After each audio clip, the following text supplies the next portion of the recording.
हाँ, संघर्षशील हमेशा रहे। संघर्ष करते करते हम भारतीयों ने अपने इस संस्कृति को यहां तक बचाए रखा, लेकिन नेतृत्व विहीन थे।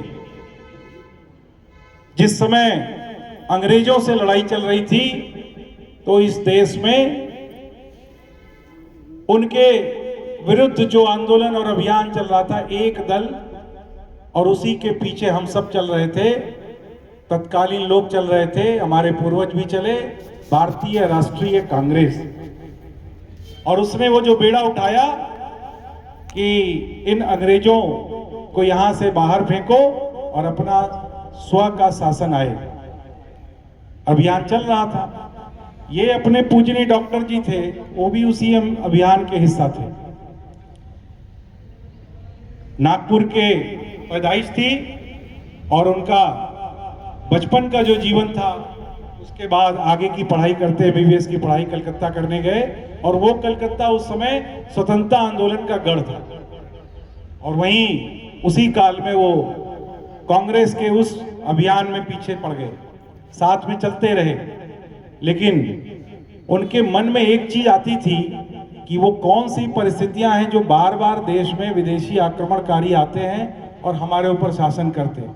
वो देश में जो जिसको सोने की चिड़िया कहा जाता था, जिसको हम दूध घी की नदियों वाला देश कहते थे, ऐसी परिस्थिति कौन सी थी? तो एक बार जरा सा गौरव करिए, हम उस देश के लोग हैं।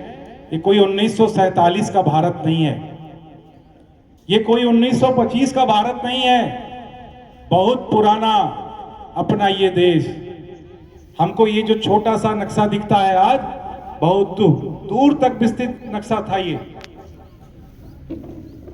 आप विश्वास करिए, आज आप मकर संक्रांति में बैठे हैं, जिस खगोल विज्ञान की ओर बात करते हुए सूर्य मकर राशि में आ गया, उष्मा बढ़ने लगी, भगवान आदित्य का प्रभाव अब हमारे क्षेत्र में होगा। हम फिर से सक्रिय होंगे जो रजाइयों में सुप्त हो गए थे। ये खगोल विज्ञान का ही तो त्यौहार है ना।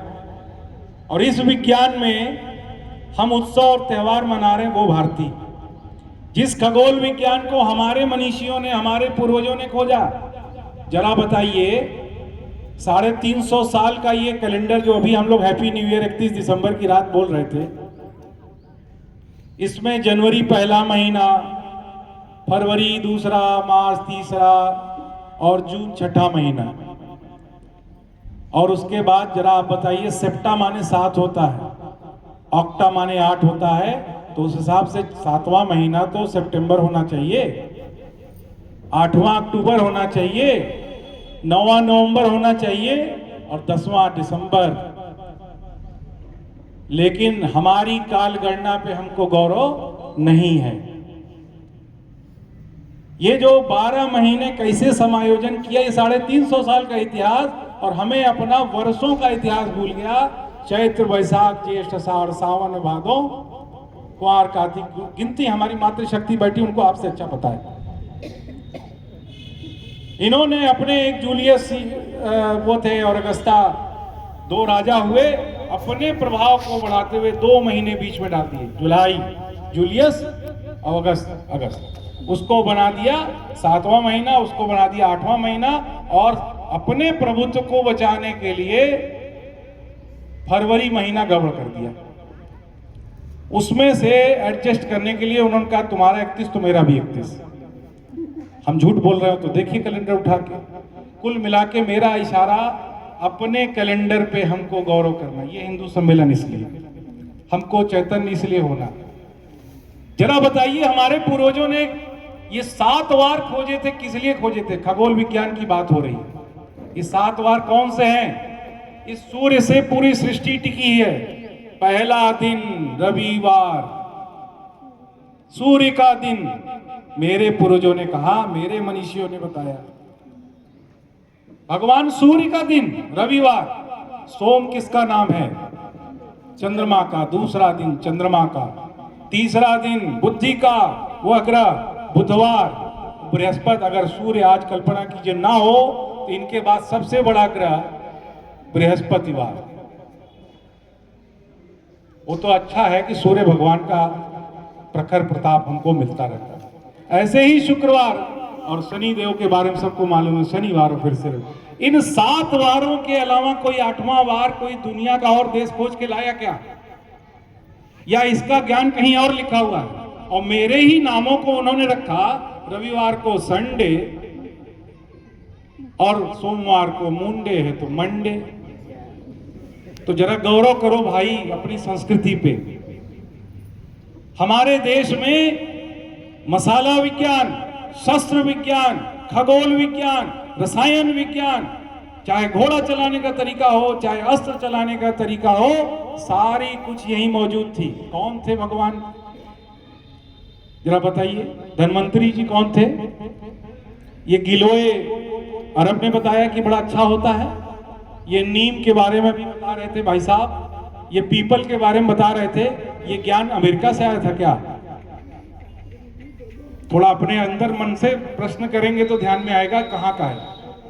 उसी प्रकार से संगीत, कितने स्वर हैं? यहां सभी बैठे, सबको मालूम है 7 स्वर, सा रे ग मा प ध नी। तो जरा बताइए 8वां स्वर कोई खोज के दिखाया हो तो? हम भारतीय हर चीज में आगे, और उसी के आधार पे सारे वाद्य बने, सारे स्वर बने। कोई 8वां स्वर नहीं आया, कोई 8वां वार नहीं आया। और ये जो ग्रह, नक्षत्र, ये सब है ना, ये अपने ही संस्कृति, अपने ही धर्म का ये प्रतीक है। और इस पे हम गौरव करना भूल रहे हैं, हम भूल रहे हैं। हमें अभी 25 दिसंबर आया था, 25 दिसंबर को क्रिसमस डे मना रहे थे। एक्समस अंग्रेजी में पढ़ा दिया है, एक्स फॉर एक्समस। जानता कोई नहीं, बच्चों को जोकर जैसा बना के उनके हाथ में 10 टॉफी का पैकेट पकड़ा के घंटी बजा रहे, जिंगल बेल जिंगल बेल। अरे उस दिन महामना मदन मोहन मालवीय का जन्म दिवस है। ऐसा एक मनीषी जिसने घर घर जा करके और आपके लिए शिक्षा का इतना बड़ा केंद्र बनारस में खोला, और अपने लिए उसमें एक कमरा भी नहीं रखा। कोई जाके देखा हो बीएचयू में मदन मोहन मालवीय का कौन सा घर था, कौन सा रूम था? नहीं था। उसी दिन पंडित अटल बिहारी वाजपेयी का जन्म जयंती प्रधानमंत्री जी चल करके लखनऊ में मनाने आए, लेकिन हम लोग jingle bell jingle bell jingle bell कर रहे थे। हम किसके प्रभाव में आगे भाई? तुलसी माता का दिन, तुलसी जयंती, वो छोड़ करके हम क्रिसमस मना रहे हैं। इस पर हमें गौरव करना है। इसलिए आज ये हमारे इस बस्ती का हिंदू सम्मेलन, हम इसको भूल रहे हैं। ये सारी चीजें हमारे लिए हमारे पूर्वजों ने पूर्व से बनाया।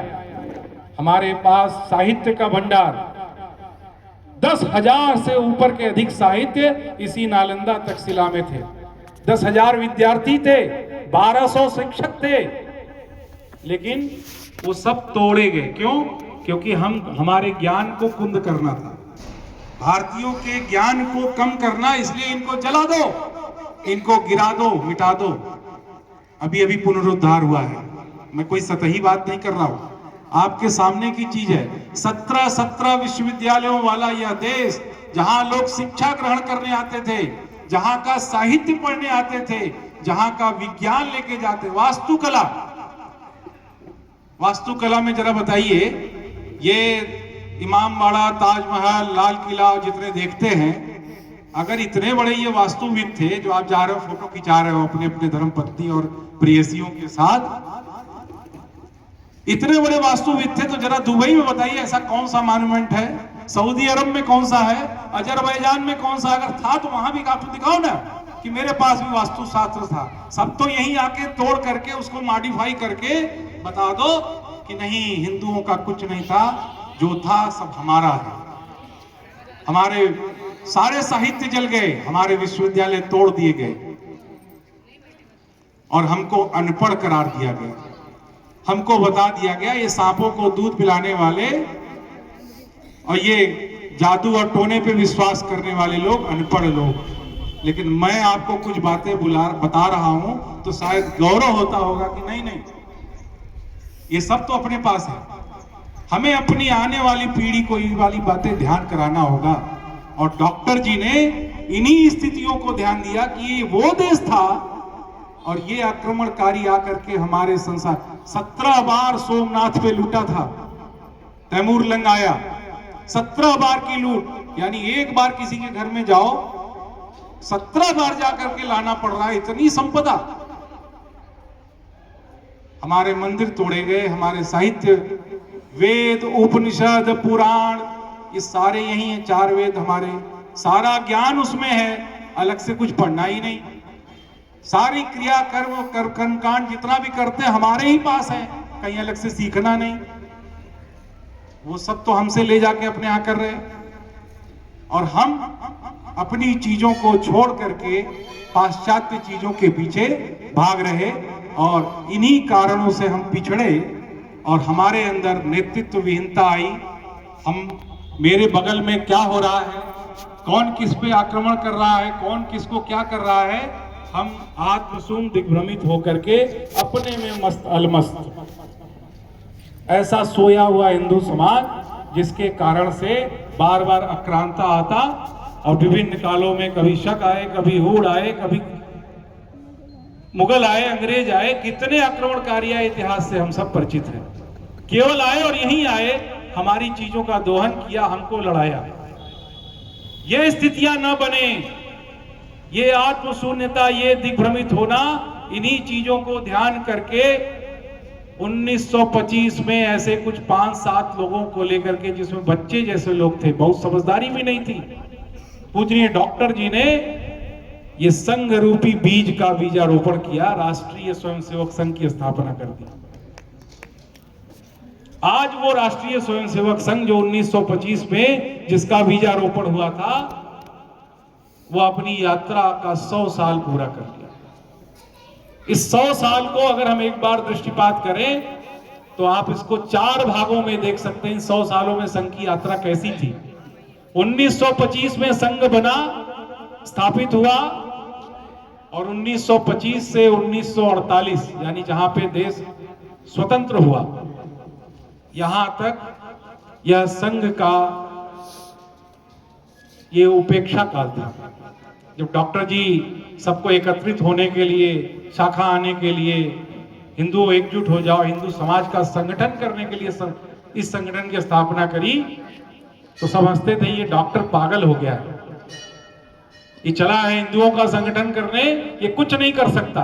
हिंदू कभी संगठित हुआ है? 4 हिंदू तो अंत में मिलते हैं जब किसी को लाद के ले जाना है, बाकी समय ये नहीं मिलते। उनकी हंसी होती थी, उनके कार्यों की हंसी होती थी और नागपुर तक संघ केवल था, अन्य प्रांतों में धीरे धीरे पहुंचना प्रारंभ हुआ, लेकिन हंसी मजाक संघ के बारे में चलती रही कि जिस काम को डॉक्टर तुम लेके चले हो यह असंभव है। लेकिन पूजनीय डॉक्टर जी का विश्वास चलता रहा। 1940 में उनकी मृत्यु हुई और अपने द्वितीय सरसंचालक, जिनको आपने चित्रों में देखा होगा, पूज्य गुरु जी के नाम से जाने जाते हैं, 1948 यानी 47 में देश स्वतंत्र हुआ, अपने राष्ट्रपिता महात्मा गांधी की हत्या हो गई। उस समय की विपक्ष राजनीति, संघ सत्ता में भी नहीं था लेकिन संघ बढ़ रहा था, तो पीछा तो हो ही रहा था। तो आरोप आया कि इनकी हत्या तो संघ वालों ने करा दी, नाथूराम गोडसे और ये सब प्रकरण आप जानते हैं। तो ये जो 1948 तक था, संघ के बारे में हमेशा उपेक्षा भाव रहा और 1948 से 1975 यह काल पूज्य श्री गुरु जी माधवराव सदाशिव गोलवलकर, इनका काल था, जिस काल को हम कह सकते हैं विरोध काल। इसमें उपेक्षा नहीं, अब संघ के हर कार्य का विरोध। भारत का युद्ध उसी समय हुआ, प्रतिबंध लगा। एक प्रतिबंध महात्मा गांधी की हत्या होने के बाद, एक जो युद्ध हुआ हमारा पड़ोसी देश से, दूसरा प्रतिबंध। और इस काल में संघ के कार्यकर्ता किस प्रकार से, आप आज का माहौल ठीक है तब तो हम खड़े नहीं हो पा रहे, उस समय कार्यकर्ताओं में किस प्रकार से ऊर्जा भरी गई, छिप छिप करके संघ का कार्य होता था। 75 में आपातकाल, यहाँ ऐसे वरिष्ठ लोग बैठे हैं, हमसे पहले के लोग हैं, आपातकाल का तो एकदम जमीनी हकीकत जानते हैं। ये वो था विरोध काल। और आगे जब हम 1975 से 2000 का काल देखेंगे तो यह संघ का जो स्वीकार काल था, यानी सभी ने स्वीकार किया। 84 में विश्व हिंदू परिषद का हुआ, राम ज्योति यात्रा, शिला पूजन, जो भी कार्य हम कर रहे थे, समाज का एक बड़ा वर्ग ऐसे ही हमारे साथ चल पड़ा। संघ को जानने वालों की संख्या बढ़ने लगी। पहले बुलाना पड़ता था कि भाई साहब आइएगा, यहाँ एक कार्यक्रम है, तो वो 10 बातें पूछता था, हमारे ऊपर हंसता था। हंसने का तरीका हमारे वेश पे भी था, हमारे कार्य पे भी था कि राम लला हम आएंगे, मंदिर वहीं बनाएंगे, लेकिन तारीख नहीं बताएंगे। ये हम कह रहे थे या ऐसा ही हंसी हो रही थी? बताइए। नहीं, सही है। ये नेकर वालों को कोई काम नहीं, सोने नहीं देते, सवेरे उठ के चलो साका चलो साका, पानी फेंक देती थी ये महिलाएं। जब जगाने जाते थे कि जरा भेजिए भाई साहब को, तो गुस्से में पानी फेंक देती थी। फिर भी उन परिस्थितियों में कार्यकर्ता जाता था हंस के, भाभी जी भेजिएगा बच्चे को। ऐसे संघ का कार्य चल रहा था।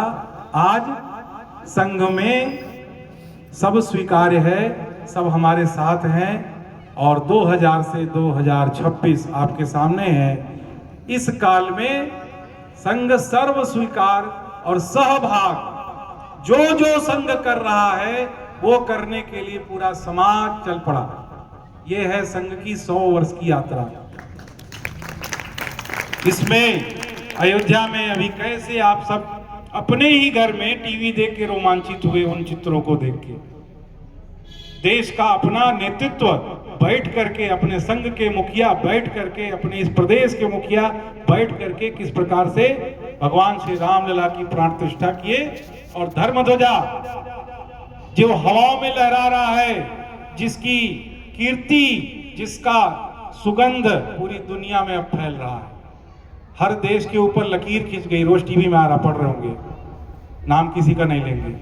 ये जो हवा जा रही है उस ध्वज से, ये हिंदू सदी चल रही है। और चलते चलते आज जगन्नाथ नगर में हिंदू सम्मेलन इस सपनेश्वर महादेव मंदिर में चल रहा है।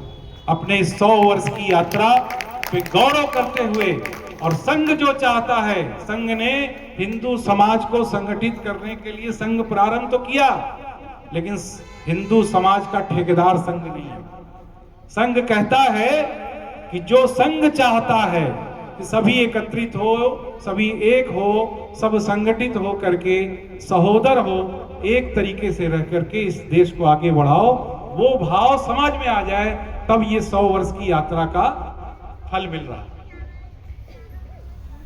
ये है अपना शताब्दी वर्ष। और इस शताब्दी वर्ष में हमारे पूज्य सरसंघचालक जी ने 7 प्रकार के कार्यक्रम, अभी कोई और संगठन होता तो 5 लाख की रैली, 10 लाख की रैली, मोटरसाइकिल और जाने क्या क्या होते हैं दलों में, उस प्रकार का कोई कार्य उन्होंने नहीं तय किया। उन्होंने आह्वान किया कि कोई एक जन जाके बाहर की ट्रैफिक देख लीजिए।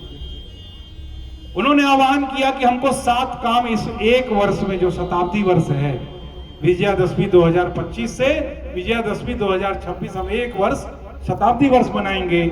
और इस शताब्दी वर्ष में 7 काम। पहला काम किया था, विजयादशमी उत्सव हमारा पड़ता है, स्थापना का दिन था, सब बस्ती में पूर्ण गणवेश में संचलन होगा।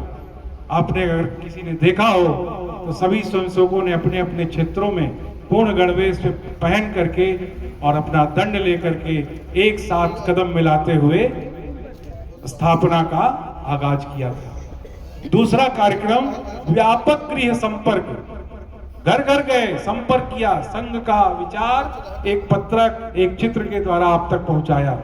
घर घर में सब चित्र लगाओ, लेकिन भारत माता का भी एक चित्र लगाओ।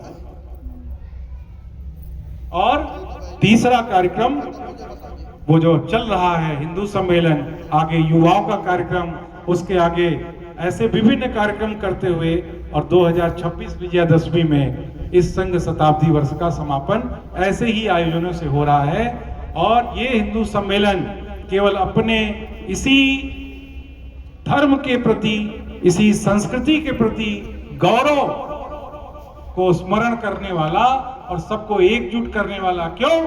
क्योंकि ये वह धर्म है जहां हम कहते हैं सर्वे भवन्तु सुखिनः सर्वे सन्तु निरामया। इसमें कहीं से इसमें ला रहा है कि सबको मारते हुए, जहां चींटी भी पैरों के नीचे न दबे और दब जाए तो 2 बार कान पकड़ते, घर से आटा लाके डालते। ये वो देश है जहां सांपों को हम नाग पंचमी का एक विशेष दिन बना के दूध पिलाने जाते। पीता है कि नहीं, मैं आस्था देखो। बरगद और नीम और पीपल में हम जल दे रहे। सर्वे भवन्तु सुखिनः सर्वे सन्तु निरामया, इसमें सभी की बात की गई। ये आगे एक पंक्ति लिखी है, हिंदू जगे तो विश्व जगेगा, गीत बज रहा था। मानव पशु तरु गिरी सरिता, सब में एक ही ब्रह्म को माना, इसमें पंक्ति है। ऐसा न होता तो नदियों को क्या कहते हैं हम? माता। और अपनी मां के अलावा किसको और माता माना? जिन्होंने अपना वात्सल्य हमको दिया। गाय हमारी माता, नदियां हमारी माता।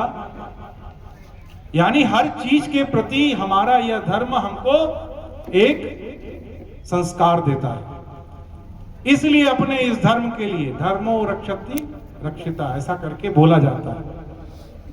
और अभी मकर संक्रांति क्यों महत्वपूर्ण है उस पर भी वक्ताओं ने बताया।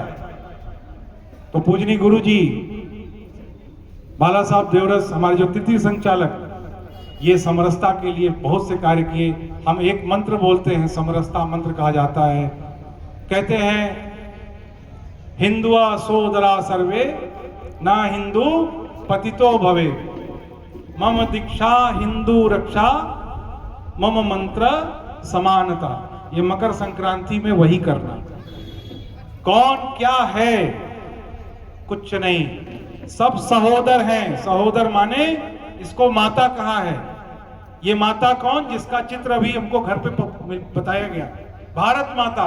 तो सब अगर इस धरती पे रहते हैं, इसी भारत को भारत माता मानते हैं, धरती माता मानते हैं, इसी का अन्न जल पी रहे हैं, इसी पे चल रहे हैं, इसी पे सो रहे, तो इस पे रहने चलने वाला सब कौन है? मेरा भाई है। एक ही माता के जन्मे पुत्र, हिंदुआ सोदरा सर्वे ना हिंदू पतितो भोय। कोई ऊंचा नहीं, कोई नीचा नहीं, कोई तिवारी नहीं, कोई मिश्रा नहीं, कोई ठाकुर नहीं, कोई वर्मा नहीं, कोई कुछ नहीं। सब पहले कौन है? हिंदू है। संघ के शिविरों में डॉक्टर साहब, बाबा साहब भीमराव अम्बेडकर गए, उनको आश्चर्य हो रहा था, इतने लोग एक साथ बैठ के खा रहे हैं। तो उन्होंने पूछा था तत्कालीन संघ के मुखिया से कि ये इसमें किस बिरादरी के लोग हैं। तो उन्होंने कहा आप बैठ के पहले भोजन करिए, बाद में वार्ता होगी। जब भोजन करने गए तो उनसे नहीं रखा, तो बगल वाले पूछे आप क्या है वैसा? पूरा बोले हम लोग हिंदू हैं। नाम तो बताया, तो टाइटल जानना चाह रहे थे। इधर पूछा तो वही मिला, हाथ धुलने गए वहां भी वही। तब जाकर के उन्होंने डॉक्टर जी से कहा कि जो आप कर रहे हैं उसी के लिए तो हम भी निकले, लेकिन आपका काम कुछ विशेष प्रकार का है और मैं समझता हूं आप एक अच्छा कार्य कर रहे हैं, लेकिन इतिहास सब तोड़ा मोड़ा गया, ये सब बातें आपको नहीं बताई जाएगी। आपको तो YouTube ज्ञान और थोड़ा देश में जब सब कुछ ठीक चल रहा होता तो याद आता है कि सत्ता बदलनी चाहिए, कुछ गड़बड़ हो रहा है, इसलिए आप भ्रमित हो जाते हैं। सब ये सारी चीजें इसी भाव में है कि हम सभी एक माता के पुत्र और हमको एक होना है, एकजुट रहना है, अपनी धर्म और संस्कृति के प्रति इसी प्रकार से सजग रहकर अपनी युवा पीढ़ी को इसके बारे में जागरूक बनाना, तब जाकर के इस देश को विश्व गुरु बनाना। हमारी बहन जी आई हैं, इन्होंने पंच परिवर्तन बताया, अब मैं रिपीट नहीं करूंगा, आप बहुत देर से आए हो, लेकिन उस पंच परिवर्तन में स्व का बोध, 5 बातें कही थी। अब थोड़ा थोड़ा हम भी इशारा खाली करना चाहेंगे और 5 मिनट में अपनी बात समाप्त करता हूं। पंच परिवर्तन में पहला काम पर्यावरण। तो पर्यावरण में हमको क्या करना, और ये पंच परिवर्तन क्यों आपसे आग्रह किया गया इस शताब्दी वर्ष में? पूजनीय सरसंचालक